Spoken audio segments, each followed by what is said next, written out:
Touchdown Alabama magazine, and 14 and counting analyst Stephen M. Smith. Reporting live from outside the Melmore facility. Coach Nick Saban is in the press conference right now. Let's cut live to the action.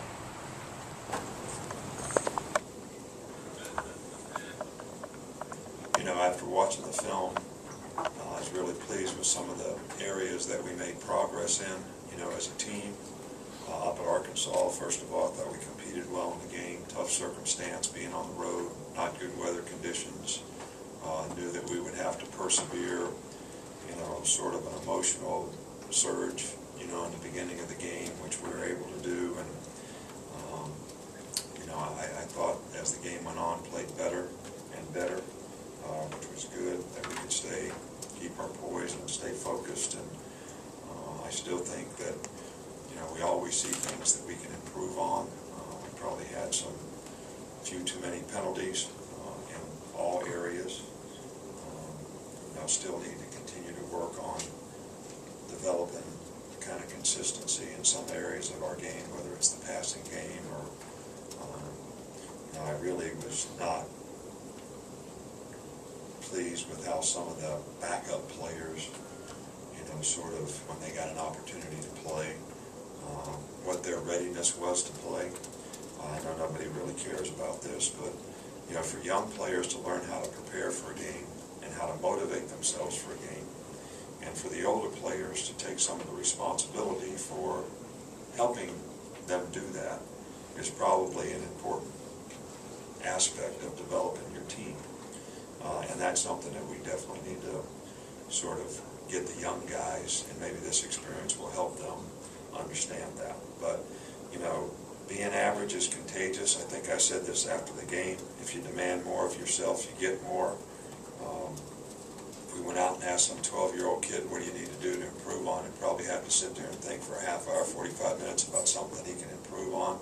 If we went and asked Peyton Manning what could he improve on, he'd probably write a novel about all the things that he can do better relative to all the success that he's had. So the point is there's always room to improve. You've never really arrived. The goal should be to make the team stronger. We need to work, you know, on demanding more from each other and from ourselves so that we can become a better team. It's human nature sometimes that, you know, people respond better when things go bad. Well, I want to see if our players have the maturity to be able to respond even when things don't go bad. So that's something that we'll see if we can manage a little bit better this week than we have in some past weeks. You know, players of the week, you know, on offense, Eddie Lacy and Chance Warmack. Chance was also the SEC Lineman of the Week. Defense, Adrian Hubbard and C.J. Mosley. Specialist, Cade Foster, and special teams, Cade Foster and D. Hart. We don't really have any, you know, personnel issues or injuries. We got guys that are, you know, bruised up a little bit like you always do on Monday, but nothing really that is of any significance that we need to talk about. So, you know, we respect every team that we play. You know, Carl Pelini, who's a very, very good coach, has done a really good job with this team. They're much improved relative to where they were a year ago.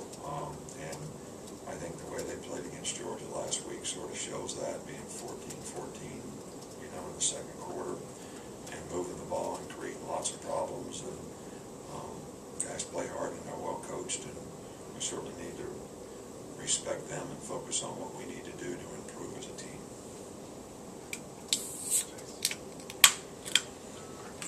Coach, you've been able to get out to fast starts in all three of your games, pretty big leads in the first quarter each week. You just talk about your team's ability to get out fast. What was the score at the first quarter of the last game? We didn't get off very fast. I mean, I remember it being 7-0 for a long time, and worried about whether we could fumble the punt or not, so that they were going to get the ball in good field position and tie it up with all those people dressed in red up there screaming down our neck. So I must have been in a different game. Was I at a different game, or were we at the same game? Maybe it took a little longer than a quarter. I mean, I thought that it was a very, very tough game for the first quarter of the game. You know, I think that, you know, part of the way we play is that we want to try to, wear people down as we go, psychologically as well as physically, in terms of our ability to execute, the kind of effort that we play with, the kind of toughness that we play with, the way we can sustain and persevere in a game. And I think that's important. It's all part of the whole fourth quarter program and conditioning and strength and all the things that we work on so that we can have a team that can do those types of things. So I've been happy with the way we've been able to do that in a couple games.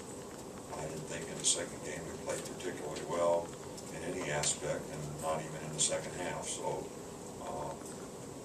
we want to continue to improve on those things. Thank you. But your defensive backs aren't taught to backpedal. Why is that? And were you taught to backpedal when you were a defensive back?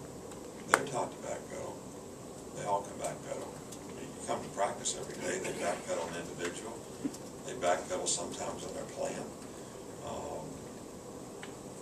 We play our corners up on people a lot, so sometimes they bail off, sometimes they play bump and run. Sometimes they get off and backpedal. I just think that we're just not philosophically in the plan. A lot of soft coverage, where you line up 7, 8, 9 yards off a guy and give them a lot of easy throws in front. But we do teach them how to backpedal. We teach them how to plant and drive out of the backpedal. There are coverages that we have where corners do play off. It's just not philosophically how we play most of the time. Also, you talked a little bit. And I can backpedal. I can backpedal when I play, and I can still backpedal. And cover. Somebody. You also talked a little bit about ball security after the game the other day, talking about learning from the Saints. But can you talk a little bit more about just what you do in practice, both defensively and offensively, and how much the two units help each other? Well, I've already sort of been down this road, but there's not much else to say. We do turnover drills every day. We try to get the ball out in every drill that we have. If the ball's on the ground, we scoop it and try to score with it, even if it's not a fumble. And I think that after doing this for a year and a half, we have a little better buy-in now than we've ever had before, and I think it's showing in the number of turnovers that we have. But I think ball security with our offensive players is really, really something that we emphasize just as much. I do think that it does help that the defense is always trying to get the ball off of them, so they're conscious all the time of protecting the ball. And I think in the circumstances that we played in the other day, I don't know how many times Arkansas fumbled the ball, but we didn't have those issues. And I think that's probably good and something we need to continue to work on. Kind of sticking with the secondary, how after the first week and they gave up a couple deep passes, how have they kind of responded, especially with some of those guys being younger and getting experience that way? Well, I think that we have a lot of improvement to do in the secondary. I don't know that we've been, challenged, down the field with a real vertical passing game. We gave up a few big plays in the first game, but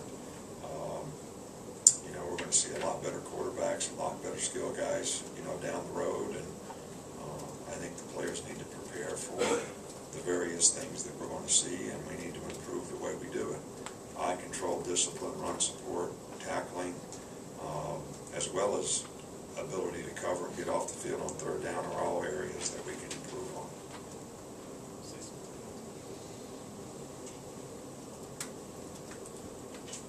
I'm going to ask about Augusta National in the middle of the season.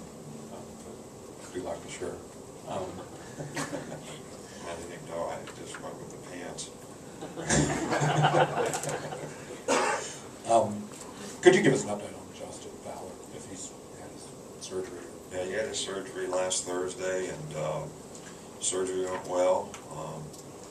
Pretty serious injury, but Doc feels like he'll be able to make a full recovery, and he's back here now working on his rehab. So he did stay in the hospital for a few days, but part of that was because we weren't here, and they can care for him better there when our medical staff is not here. So, but he's doing fine. Just to touch on turnovers a little bit more. How much of either not getting well by offense or great by defense is just a mental thing and an attitude? Well, I think it's a consciousness and an awareness as much as anything. And I think it gets a little bit contagious. Sometimes that becomes psychological. You know, that when you start getting a lot of turnovers, everybody sort of is focused on that, and you continue to be able to create plays and get them. And I think sometimes when you don't get them, and you talk about all the time the fact that we're not getting them, that kind of gets to be a roadblock in your mind about, you know, being able to get them. So I think your mindset has a lot to do with it. I think your confidence and your ability to do it and have an experience of doing it are all things that probably can contribute to it in a positive way. So I think it's the same thing when you're a runner. You know, if you get the reputation of being a fumbler, you know, sometimes that's hard to shake. How much of that's physical, how much of it is psychological, I'm not sure, but sometimes if you tell somebody they are something for long enough, they start believing it. So I think sometimes you got to be careful about trying to be technical in how you correct people rather than branding them in any kind of a way. I think we came out explosive defensively starting out.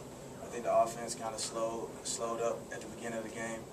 I feel like down the road the offense did a pretty good job in series with controlling the ball and moving the ball downfield. But I think the offense allowed us to get points on the board early with the turnovers that we caused. I think we did a pretty good job towards the end of the game.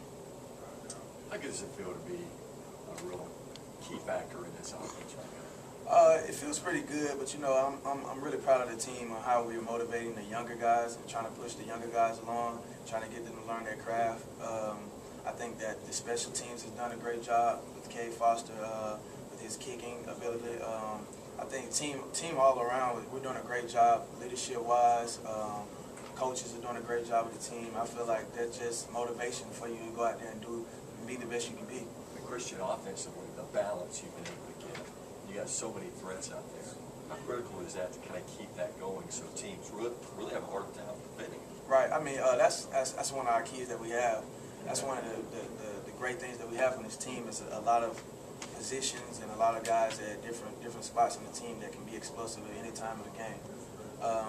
Like Kenny Bell, DeAndre White, Kevin Norwood, Amari Cooper. You got Eddie Lacy, AJ. We're all collectively doing a great job trying to not make it a one-person game and making it where anybody can be explosive at any time of the game. Very good. All right, CJ, just your thoughts on what we saw and how the game went offensively. Started out strong defensively, and the main thing was that we finished stronger. We kept the shutout when the two got in. We stayed consistent as far as causing turnovers and making tackles. So we got to find things that we messed up on just and try to improve every week. When you come out of the game, a big game, and the twos or the threes go in, do you guys like encourage them on? Like, I know it's a point of pride to continue to get a shutout. What do you tell the guys when they're going back out for their next series? Yeah, that's one of our main thing. We was all like right there in the corner on the sideline, try to give them tips on what plays coming. So it's a big thing for our defense, causing shutting out the SEC team. But once the twos get in, because they're twos in the backup doesn't mean that we don't expect anything less from them. So coach is going to preach that to them, and we're going to keep preaching that to them. CJ, the coach said that you guys, before the beginning of the game, were sort of fighting to be average, but then where it came to as the game went on. Guys, because you guys have been doing so well, is it mentally tough to start fast? I guess what you say. You gotta. It's kind of a mindset. You gotta have that tenacity to want to start fast and not be average. Because in our division, if you're average, you're probably gonna be last. So you got the target in our back, and we all know that. So as a team and as a group, we have to be collectively together and be ready for anything that comes. We have to have a strong mindset. During the press conference, Coach Saban talked about how proud he was of his defense, not only in their ability to force turnovers, but in shutting Arkansas's offense off the scoreboard. However, He was disappointed in the amount of penalties his team accumulated. Battaglia had 7 penalties for 72 yards. This cannot continue to happen if Alabama wants to remain having one of the most dominant defenses in college football. On a positive note, though, Battaglia had 6 players to make Players of the Week. Their names are C.J. Mosley, Adrian Hubbard, D. Hart, Chance Warmack, Eddie Lacy, and Cade Foster. Congratulations to those 6 gentlemen on a job well done. As far as Justin Fowler goes, Coach Saban reported his surgery went well and he is on the road to recovery. This is good news for the Alabama Crimson Tide. On a humorous note from Nick Saban, after being asked by the media, could he still cover and backpedal as a cornerback like he used to back in the day, Saban answered, I can still cover and I can still backpedal now as well as I could back then, and I still can cover somebody. Well, this has been Stephen Smith, 14 and counting analyst for Touchdown Alabama Magazine, reporting live from Bryant-Denny Stadium. Battaglia's next opponent is Florida Atlantic. They'll take on Florida Atlantic right here in Bryant-Denny Stadium on Saturday, September 22nd, 2012.